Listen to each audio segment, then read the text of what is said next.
प्यारे बच्चों, शुभ आशीर्वाद। मैं विनोद कुमार यादव, हिंदी अध्यापक, आप सभी विद्यार्थियों का हिंदी की इस कक्षा में हार्दिक स्वागत एवं अभिनंदन करता हूं। तो आज हम कक्षा 10वीं की हिंदी पाठ्य पुस्तक क्षितिज भाग 2 के गद्य खंड का जो लखनवी अंदाज पाठ है, जिसके लेखक हैं यशपाल जी, उसका अध्ययन करेंगे।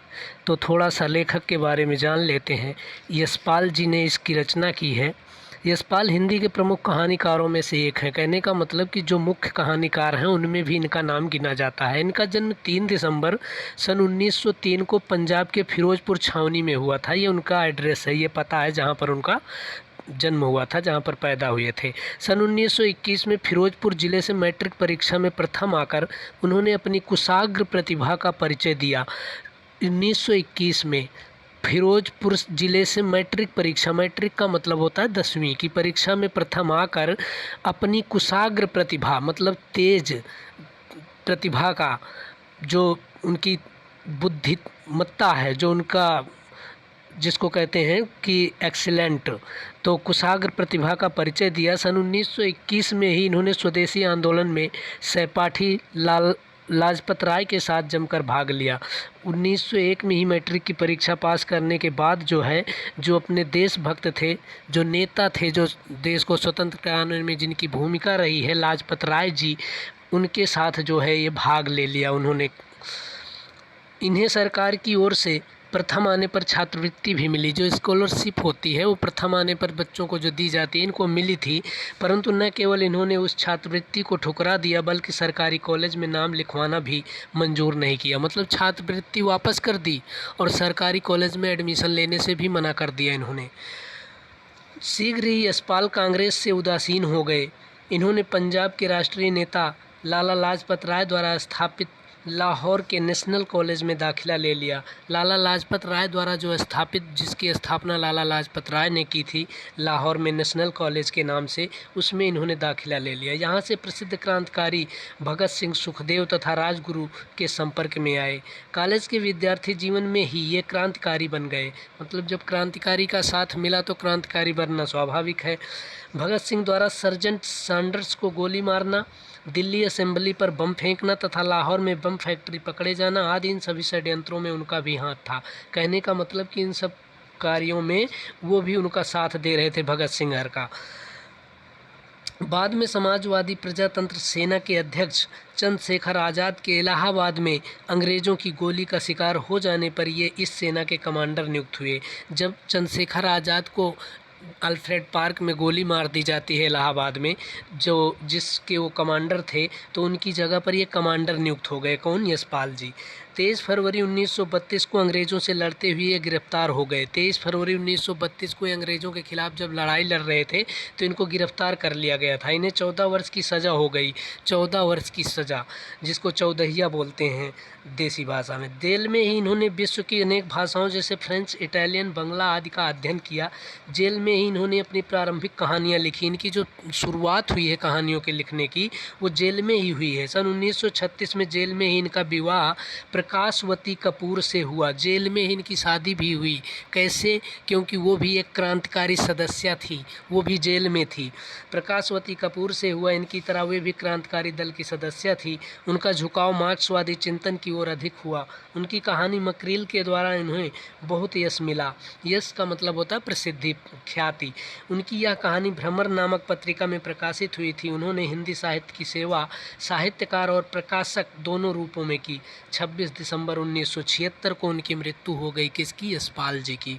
प्रमुख रचनाएं इनकी हैं कुछ, जो कहानी संग्रह है पिंजड़े की उड़ान, वो दुनिया, तर्क का तूफान, ज्ञानदान, अभिशप्त, फूलों का कुर्ता, धर्म युद्ध, उत्तराधिकारी, चित्र का शीर्षक, तुमने क्यों कहा था कि मैं सुंदर हूँ, उत्तमी की माँ, ओ भैरवी, सच बोलने की भूल, खच्चर और आदमी, भूख के 3 दिन, लैंप सेट।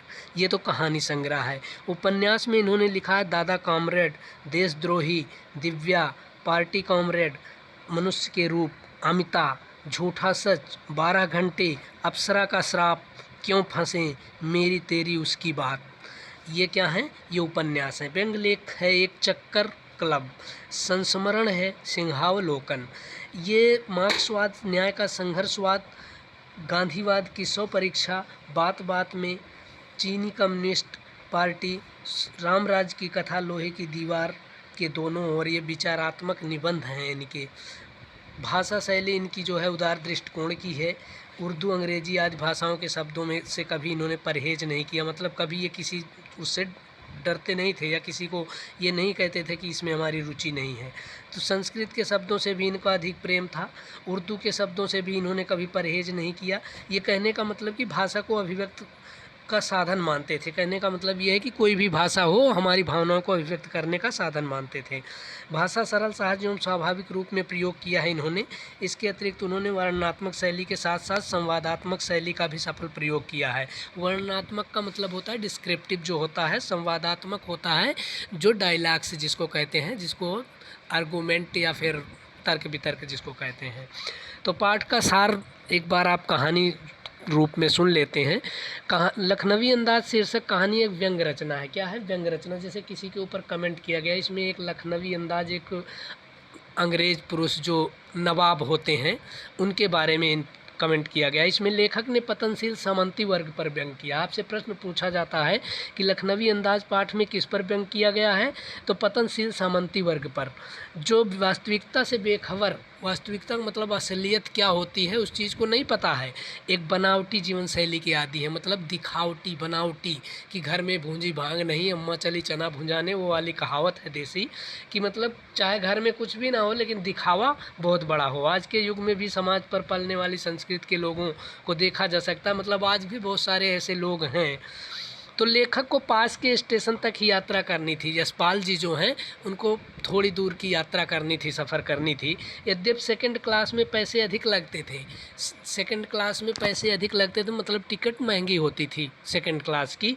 फिर भी सोचा कि नई कहानी के बारे में सोचने का और खिड़की से बाहर दृश्य देखने का अवसर मिल जाएगा। लेकिन उन्होंने सोचा कि चलो सेकंड क्लास का लेते हैं, इसमें एकांत में बैठेंगे आराम से और कहानी, कोई नई कहानी सोचेंगे और खिड़की से बाहर जो है दृश्य देखेंगे, नज़ारा देखेंगे, अवसर मिल जाएगा। लेखक यही सोचकर सेकंड क्लास का टिकट लेकर रेल के डिब्बे में भी जा बैठा। मतलब इन सब बातों को सोच करके वो रेल के डिब्बे में सेकंड क्लास में जाकर बैठ गए। वहाँ पहले से ही एक सज्जन बैठे थे। पहले से कौन से सज्जन बैठे थे? जिनके ऊपर ये व्यंग रचना की गई है, जो नवाब थे। पहले से ही एक सज्जन बैठे थे। उनका पहनावा लखनवी नवाबों जैसा था। उनका पहनावा जो था, उनकी जो वेशभूषा थी वो लखनवी लखनऊ के लिए कहा गया है, लखनवी के नवाबों जैसा था। वे सीट पर पालथी मारकर बैठे थे, पालथी मारकर सीट पर बैठे थे। मतलब एक नवाब की तरह, जैसे कोई एक अपने आप को दिखावा करे। उसके सामने तौलिए पर 2 ताज़ा चिकने खीरे रखे हुए थे। सामने जो है तौलिया बिछा करके उस पर 2 साफ सुथरे खीरे रखे हुए थे। लेखक के आने से उन्हें कुछ विघ्न अनुभव हुआ। मतलब जब लेखक आया तो वो थोड़ा सा हिचकिचाए, मतलब उनको थोड़ी सी बाधा सी महसूस हुई कि कोई और आ गया। क्योंकि क्या होता है कि जब हम अकेले होते हैं तो बिल्कुल निफ्रिक होते हैं, और जब कोई और होता है तो हम थोड़ा सा शर्म करते हैं। तो क्या हुआ, वो थोड़ी सी विघ्न का अनुभव हुआ, किंतु लेखक ने इसकी ओर विशेष ध्यान नहीं दिया। लेखक ने उनकी ओर ध्यान नहीं दिया कि वो लेखक नवाब के विषय में अनुमान लगाने लगा कि उसे लेखक का आना अच्छा क्यों नहीं लगा होगा। अब लेखक समझ तो गया कि ये देख करके मेरे को और शर्मा गया और कुछ हिचकिचा रहा है, लेकिन फिर वो उस बात को सोचने लगा कि मतलब इसको ऐसा क्यों लगा। अचानक नवाब ने लेखक से खीरे खाने के लिए पूछा, और अचानक उसी टाइम जब वो सोच रहे थे तो नवाब ने जो है लेखक से जो खीरे रखे हुए थे वो खाने के लिए पूछा, किंतु लेखक ने इनकार कर दिया। लेखक ने मना कर दिया। कोई भी व्यक्ति हो, वैसे ही कोई व्यक्ति हो तो वो कह देगा कि हाँ ले आओ खा लूँ, नहीं तो पहली बार तो वैसे भी हर कोई इनकार कर देता है। नवाब ने 2 खीरों को धोया, तौलिए से साफ़ किया। नवाब ने क्या किया कि खीरों को जो है धोया और तौलिए से साफ़ किया। खीरों को चाकू से सिरे से काट कर उनके झाग निकाले। क्या होता है कि जब खीरे को जो है जिस तरफ से वो बेल में लगा हुआ होता है उस तरफ से काट करके अगर थोड़ा सा उस पर रगड़ा जाए तो उसमें से झाग निकलने लगता है। तो क्या किया उसने, झाग निकाला और बहुत सलीके के साथ छील कर काटा, और उसको बहुत सलीके के मतलब बहुत साफ़ सुथरे तरीके से उसको छीला और काटा। उन पर नमक मिर्च छिड़का, और नमक मिर्च छिड़क करके नवाब साहब का मुख देखकर ऐसा लगता था कि खीरे की फांके देखकर उनके मुंह में पानी आ रहा है, क्योंकि जब कोई भी व्यक्ति कोई चीज़ खाने के लिए उत्सुक रहेगा या देखेगा, उसके सामने आएगी, तो उसके मुंह में थोड़ा थोड़ा रस आ जाता है, पानी आ जाता है और लार जो होती है वो आ जाता है। आ रहा था। खीरे की सजावट को देखकर लेखक की खीरे खाने की इच्छा हो रही थी, और जब लेखक ने देखा वो खीरे सजे हुए तो लेखक का भी जी करने लग गया कि खीरा खा लूं। किंतु लेखक एक बार इनकार कर चुका था, लेकिन एक बार उसने मना कर दिया था कि नहीं, मैं नहीं खाऊंगा, आप खाइए। इसलिए अब नवाब द्वारा पुनः पूछे जाने पर आत्मसम्मान की रक्षा हेतु तो इनकार करना पड़ता है। इसलिए क्या हुआ कि दोबारा भी पूछने पर मना ही करना पड़ता है, नहीं तो वो ये सोचेगा कि खाने का मन तो था लेकिन मना कर दिया था। नवाब साहब भी खीरे की फांकों को बड़े ध्यान से देख रहे थे। अब जब लेखक ने मना कर दिया तो नवाब साहब भी सोच रहे थे कि ये तो हमारे लिए तुच्छ चीज़ होगी, मतलब बहुत छोटी सी चीज़ होगी, सामान्य सी। मेरी वेशभूषा तो ऐसी, पहनावा तो ऐसा, और खाऊं खीरा इनके सामने। ध्यान से देख रहे थे। उन्होंने खीरे की एक फांक उठाई, उन्हें सूंघा और खिड़की से बाहर फेंक दिया। अब दिखावा करने लग गए। खीरे की एक फांक को उठाया और सूंघा ले जा कर के नाक के पास, और फिर उसको क्या किया, खिड़की के पास फेंक दिया कि जैसे कि ये बिल्कुल बेकार चीज़ है। बाद में नवाब ने लेखक की ओर देखा। ऐसा लग रहा था जैसे कह रहे हो कि खानदानी रईसों का यह भी खाने का एक अनोखा ढंग है।